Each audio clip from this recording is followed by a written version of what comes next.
Hello guys, welcome back to my channel. और कैसे हैं आप सब? आई होप आप सब अच्छे ही होंगे। तो गाइस, ये है मेरी इस्कॉन की सारी माता लोग। तो हम लोग यहाँ पे गए थे, यहाँ था दीप दान। और जो है, आप लास्ट तक देखिएगा वीडियो, आप लोग अच्छा लगेगा तो आप लोग प्लीज़ लाइक सब्सक्राइब करिएगा। और ये है हमारी गुरु माता जो कि हम लोगों को थैंक यू बोल रही हैं। और प्लीज़ गाइज आप लोग लास्ट तक देखिएगा, अच्छा लगेगा तो लाइक कमेंट सब्सक्राइब करिएगा चैनल को। ऐसे ही प्रभु जी श्री प्रभुपाद जी के इस मिशन में आगे बढ़ने के लिए, सेवा करने के लिए।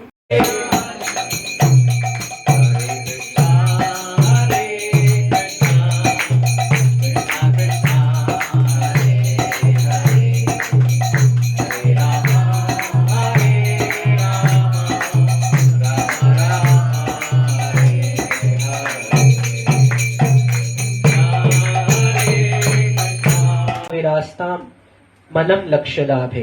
हे प्रभु, लालिमा युक्त कोमल श्याम वर्ण के घुंघराले बालों से घिरा हुआ आपका मुख कमल माँ यशोदा के द्वारा बारंबार चुंबित हो रहा है और आपके होठ बिंब फल की भांति लाल है। आपके मुख मंडल का यह सुंदर दृश्य मेरे हृदय में सदा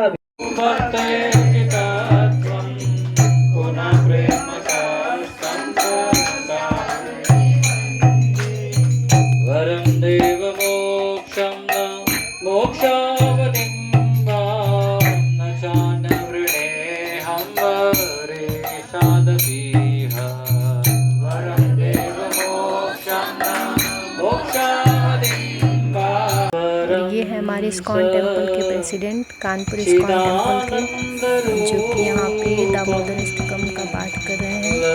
तो आप लोग गाइस पूरा सुनिएगा।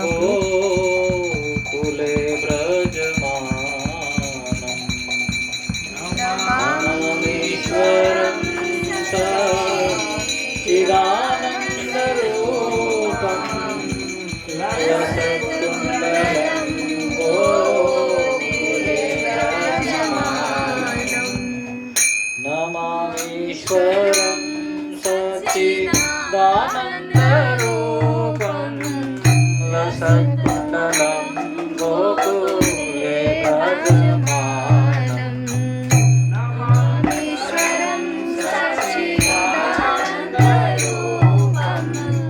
लसत्कुण्डलं गोकुले विराजमानं। यशोदा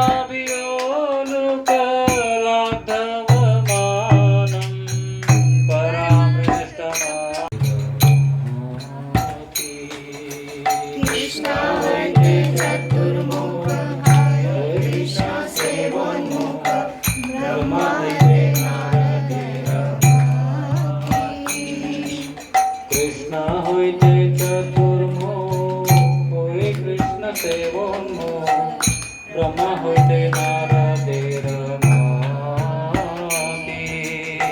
कृष्ण होते चतुर्मुख कृष्ण सेवोन्मुख ब्रह्मा होते नारदेर नारद होते व्यास मध्व कहे व्यास दास पूर्ण प्रज्ञ पद्मनाभ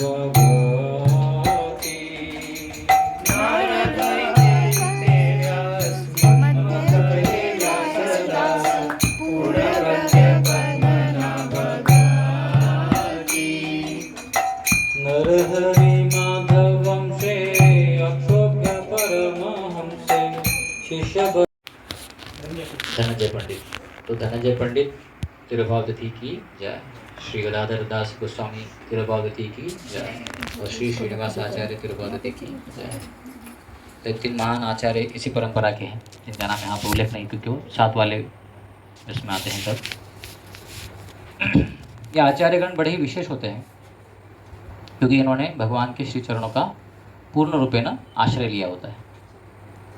एक बार प्रभुपाद जी प्रवचन दे रहे थे, और प्रभुपाद जी बड़े स्ट्रांग बोलते थे, और प्रभुपाद जी के सब विदेशी लोग वो भी बड़े स्ट्रांग लोग थे, अमेरिकन लोग थे, तो उनको थोड़ा स्ट्रांग कुछ बोलना अच्छा लगता था पहले से।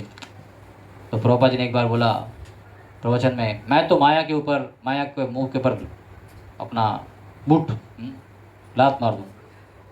तो सब भक्तों को बड़ा अच्छा लगा। सब जन बोले जय प्रभुपाद जय प्रभुपाद। बोले देखो प्रभुपाद कितने पावरफुल है, हमारे आचार्य है, हमारे गुरु है, बड़ा अच्छा है। सब भक्तों को बड़ी खुशी हुई। तो उसके बाद में प्रभुपाद जी प्रवचन जब खत्म हुए तो भगवान के दर्शन करने के अंदर मंदिर के अंदर तो और भगवान के सामने खड़े होकर प्रार्थना कर रहे थे। तो राधा कृष्ण जी के सामने जब राधा श्याम सुंदर के सामने खड़े थे तो प्रभुपाद बोलते हैं श्रीमती राधा रानी कृपया मुझे बचाए रखिए, माया का प्रभाव नहीं होना चाहिए मेरे ऊपर। ऐसा बोला तो बाजू वाले भक्त तो सुन लिया उन्होंने प्रार्थना। अच्छा बाहर तो कुछ और बोल रहे थे, अंदर कुछ और बोल रहे हैं, अच्छा गड़बड़ी है इधर। तो फॉरेनर्स थोड़े ओपन होते, फ्रैंक होते हैं, तो उन्होंने पूछ लिया, मन में नहीं रखा। भारतीय होता तो सोचता था अरे स्वामी जी दोगले हैं, छोड़ दो इनको, चले जाते हैं। लेकिन उन्होंने पूछा, प्रश्न पूछा कि प्रभुपाद जी अभी अभी आपने प्रवचन में बाहर बोला कि आप तो इतने पावरफुल है कि आप तो माया के ऊपर एक अपना दांत भी मार सकते हैं, बूट जूता भी मार सकते हैं, उसको भगा सकते हैं, और अंदर क्या प्रार्थना कर रहे हो? बोल रहे कि माया राधा रानी मुझे इस माया से बचाओ। तो प्रभुपाद जी ने क्या कहा, क्योंकि मैं ऐसी प्रार्थना हमेशा करते रहता हूँ इसलिए बाहर ऐसा बोल सकता हूँ। चलो प्रभुपाद की। तो भगवान बोलते हैं गीता में, महात्मनास्तु मां पार्थम दैवीं प्रकृतिमाश्रितः भजन्ति अनन्य मनसो ज्ञात्वा भूतादिमव्ययम्। तो भगवान स्वयं बताते हैं गीता में महात्मा लोगों का स्वभाव क्या होता है।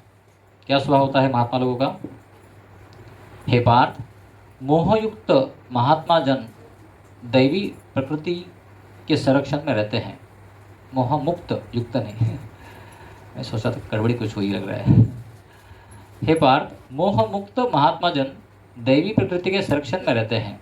वे पूर्णतः भक्ति में निमग्न रहते हैं क्योंकि वे मुझे आदि तथा अविनाशी भगवान के रूप में जानते हैं।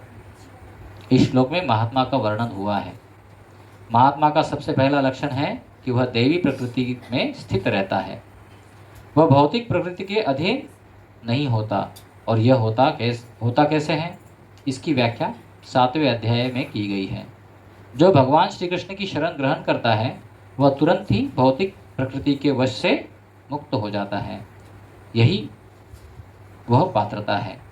जो ही कोई भगवान की शरणागत हो जाता है वह भौतिक प्रकृति के वश से मुक्त हो जाता है। यही मूलभूत सूत्र है। तटस्थ शक्ति होने के कारण जीव जो ही भौतिक प्रकृति के वश में मुक्त होता है त्यों ही वह आध्यात्मिक प्रकृति के निर्देशन में चला जाता है। आध्यात्मिक प्रकृति का निर्देशन ही दैवी प्रकृति कहलाती है। इस प्रकार से जब कोई भगवान के शरणागत होता है तो उसे महात्मा पद की प्राप्ति होती है। महात्मा अपने ध्यान को कृष्ण के अतिरिक्त अन्य किसी और नहीं ले जाता क्योंकि वह भली भांति जानता है कि कृष्ण ही आदि परम पुरुष समस्त कारणों के कारण है। इनमें तनिक भी संदेह नहीं है। ऐसा महात्मा अन्य महात्मा हो या शुद्ध भक्तों की संगति से प्रगति करता है। शुद्ध भक्त तो कृष्ण के अन्य स्वरूपों तथा यथा चतुर्भुज महाविष्णु रूप से भी आकृष्ट नहीं होते। वे न तो कृष्ण के अन्य किसी रूप से आकृष्ट होते हैं, न ही वे देवताओं या मनुष्यों के किसी रूप की परवाह करते हैं। वे कृष्ण भावनामृत में केवल कृष्ण का ध्यान करते हैं। वे कृष्ण भावनामृत में निरंतर भगवान की अविचलित सेवा में लगे रहते हैं। तो महात्मा बनने का क्या पात्रता है? हाँ, भगवान की शरणागत रहना है। तो जो भी व्यक्ति भगवान की शरणागत में रहेगा वो महात्मा बन जाएगा। और ऐसा व्यक्ति क्या करता है, अगले श्लोक में बताया गया है। सततं कीर्तयन्तो मां यतन्तश्च दृढव्रतः नमस्यन्तश्च मां भक्त्या नित्ययुक्ता उपासते। ये महात्मा मेरी महिमा का नित्य कीर्तन करते हुए, दृढ़ संकल्प के साथ प्रयास करते हुए, मुझे नमस्कार करते हुए भक्ति भाव से निरंतर मेरी पूजा करते हैं। तो यहाँ पर पुनः प्रभुपाद जी बताते हैं किस तरह से वो संलग्न रहते हैं। क्या करते हैं वो 4 चीज़ें? हाँ, निरंतर कीर्तन करते रहते हैं और दृढ़ संकल्प के साथ प्रयास करते रहते हैं और प्रणाम करते हैं और भक्ति भाव से निरंतर मेरी पूजा करते रहते हैं। तो ये उनके सतत कार्य रहते हैं। तो श्रील प्रभुपाद जी अपने जीवन में यही सब चीज़ें बहुत ही विस्तार से दिखाते हैं।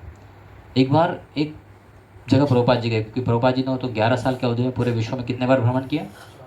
14 बार भ्रमण किया। हम तो यूपी में 14 बार नहीं भ्रमण किया अभी तक, है ना। प्रभुपाद जी ने केवल, और वही एकदम 70 से 81 इस आयु में किया। शरीर कितना ना कष्ट होता ही होता है उस समय में। लेकिन प्रभुपाद जी 14 बार भ्रमण किए, तो एक जगह जब गए थे प्रभुपाद जी, अमेरिका की कोई जगह है, तो वहाँ पर जब प्रभुपाद जी आए, भक्त लोग बड़े कीर्तन कर रहे थे, प्रभुपाद जी का स्वागत कर रहे थे, तो सब भक्त लोग बड़े खुश थे, प्रभुपाद जी बड़े खुश थे, और प्रभुपाद जी निरंतर भक्तों को प्रेरित कर रहे थे भक्ति में आगे बढ़ने के लिए। तो एक भक्त सोच रहा था मन ही मन में, अरे प्रभुपाद जी तो सबके सामने तो बड़े प्रसन्न लगते हैं, और प्रभुपाद जी अकेले में तो क्या करते होंगे। उनके मन में एक विचार आया। तो सब हल्ला गुल्ला कीर्तन हो गया, सब लोग फिर बोला कि अभी आप थोड़ा शांत हो जाओ, स्वामी थोड़ा भी आराम करने वाले। तो प्रभुपाद जी जो है उनके क्वार्टर में चले गए, दरवाज़ा बंद हो गया, और प्रभुपाद जी क्वार्टर में जाकर थोड़े बैठे वहाँ पर और विश्राम करने जा रहे थे थोड़ी देर के लिए। तो उतने में एक भक्त थे प्रभुपाद जी के होने वाले शिष्य, जिन्होंने ये बात बताई है। उनके मन में विचार आया कि जरा देखता तो हम प्रभुपाद जी क्या कर रहे हैं। तो पीछे से चले गए, वो खिड़की में आ गए, खिड़की से देखने लगे क्या कर रहे प्रभुपाद जी, और उनको आवाज़ आ रही थी, हरे कृष्ण कृष्ण कृष्ण हरे हरे, हरे राम राम राम हरे हरे, हरे कृष्ण। देखा तो प्रभुपाद जी तो सोए हुए, लेकिन कीर्तन सतत चल रहा था। तो चौक है, बोले बाप रे, तो बड़े महान भक्त हैं। ये उसी तरह से है ना, जो हम लीला सुनते हैं कृष्ण की और अर्जुन की। जैसे अर्जुन धाराशय होते हैं, जब आते हैं तो उस समय में कृष्ण जो है उनकी मरम्मत करने के लिए वहाँ पर आते हैं, तो उनके हर रोम रोम से आवाज़ आती है, कृष्ण कृष्ण कृष्ण। तो ये कौन है? ये है महात्मा। सततम कीर्तयन्तो माम, सतत रूप से वो भगवान का कीर्तन करते थे। उनको कीर्तन कभी बंद नहीं होता। तो कीर्तन कैसे होते हैं? कीर्तन मतलब एक तो जो कीर्तन हम करते हैं, हरे कृष्ण महामंत्र का कीर्तन, और दूसरा कीर्तन क्या होता है? ग्रंथ को पब्लिश करना, है भी कीर्तन है। अभी इनको पढ़ पढ़ के तो हम कीर्तन में लग रहे हैं, है ना। तो प्रभुपाद जी सुबह उठ के ये भी कीर्तन करते थे, लिखते थे, चुपचाप बैठे हुए किताबें लिखते थे। या दिन में प्रभुपाद जी प्रवचन देते थे, वो भी कीर्तन था। जाप करना ये भी कीर्तन है, और कीर्तन करना ये भी कीर्तन है। कीर्तन के ये अलग अलग पहलू है। तो प्रभुपाद जी यही कार्य करते रहते थे, या कीर्तन करने के लिए लोगों को मार्गदर्शन करते रहते थे। जैसे कुछ समय मिलता था उनको, तो पत्र व्यवहार करते थे। पत्र व्यवहार क्यों करते थे? विश्व भर में जितने भी जगह प्रचार कार्य हो रहा था, तो सब भक्तों को मार्गदर्शन करना कि अरे आप ऐसा मत करो, ये करो, ये आप ऐसे इधर इन्वेस्ट करो, ये मंदिर बनाना है, वहाँ पर जो है हमें एक बस खरीदी करनी है बुक वितरण के लिए, यहाँ पे भक्तों को इधर भेजना है, ये जापान में जाके प्रचार करना चाहिए। इस तरह से हर एक को मार्गदर्शन करते थे। और उनको अपना पर्सनल टाइम नहीं था। पत्र कब लिखते थे? वो सुबह सूरज की धूप में बैठते थे और वो ट्रैवल करते थे ना, तो शरीर कैसे भक्ति धारा को फैलाएंगे, ये प्रभुपाद जी ने वास्तव में कार्य किया। और प्रभुपाद जी कितना समय सोते थे? 2 घंटा 3 घंटा, ज़्यादा नहीं, बस दिन रात कार्य करते थे। एक बार प्रभुपाद जी जब ऐसे कार्य कर रहे थे, प्रभुपाद जी के एक शिष्य थे, उनको भी थोड़ा गर्व आ गया, मैं बड़ा सेवा करता हूँ। तो प्रभुपाद जी ने उनको थोड़ा शिक्षा कैसे दी बताता हूँ मैं।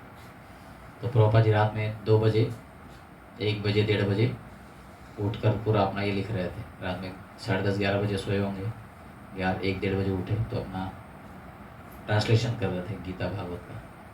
तो जब ट्रांसलेशन कर रहे थे, घंटी बजाई, तो प्रभुपाद जी का सेवक होता था, उसका एक कार्य होता था, जब भी घंटी सुने प्रभुपाद जी के पास तुरंत जाने। तो वो घंटी सुनता तो तुरंत सेवक उनके पास में आए, बोले क्या हुआ? बोले वो भक्तों को बुला के लाओ।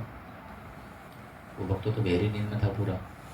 रात में 1 बजे कौन उठेगा, 2 बजे कौन उठेगा, तो सोया हुआ था एकदम, खर्राटे मारा था। तो एक भक्त के प्रभुपाद जी उठा रहे, प्रभुपाद जी बुला रहे, चलो। आके आ गया वहाँ पर, प्रणाम किया, हरे कृष्ण, जय श्री प्रभु। बोले क्या कर रहे हो? चौक गया, बोले क्या कर रहे हो? सो रहा था। क्यों सो रहे हो? मैं थोड़ी सो रहा हूँ। बोले प्रभुपाद जी मैं बहुत परिश्रम किया हूँ दिन भर, इधर गया था, यहाँ से धनलक्ष्मी लेकर आया, मंदिर बनाना है, इतना कार्य करना था, ये किया वो किया, 4-5 ये सुना दी इस तरह से। तो प्रभुपाद जी बोले मैं भी तो दिन भर काम किया हूँ, मैं नहीं सो रहा तो आप क्यों सो रहे हो? प्रभुपाद जी आप परमहंस हैं, तो बोले आपके ऊपर हम नहीं हूँ। तो उसको तो एकदम पूरा, एक तो नींद में था पूरे तरह एकदम फ्यूज उड़ गया पूरी तरह से। तो प्रभु जी जाओ ठीक है आराम करो बस। तो भक्त बाद में बताते हैं कि वास्तव में मुझे थोड़ा गर्व हो गया था, मैं बहुत ज़्यादा धन इकट्ठा करके ला रहा था, मंदिर बना रहा था, सब कार्य कर रहा था। तो प्रभुपाद जी मेरे गर्व का हरण कर रहे थे। तो एक बार ऐसे ही प्रभुपाद जी जब बाहर जा रहे थे तो प्रभुपाद जी को ट्रैवल के लिए कचौड़ी बनाने के लिए एक माता जी कचौड़ी बना रही। तो जब माता जी कचौड़ी बनाए तो प्रभुपाद जी चलते चलते वहाँ पर आ गए। तो देखा कचौड़ी बनी है, तो प्रभुपाद जी तुरंत जो है 5-6 कचौड़ी, तो प्रभुपाद जी ने एक कचौड़ी खा ली।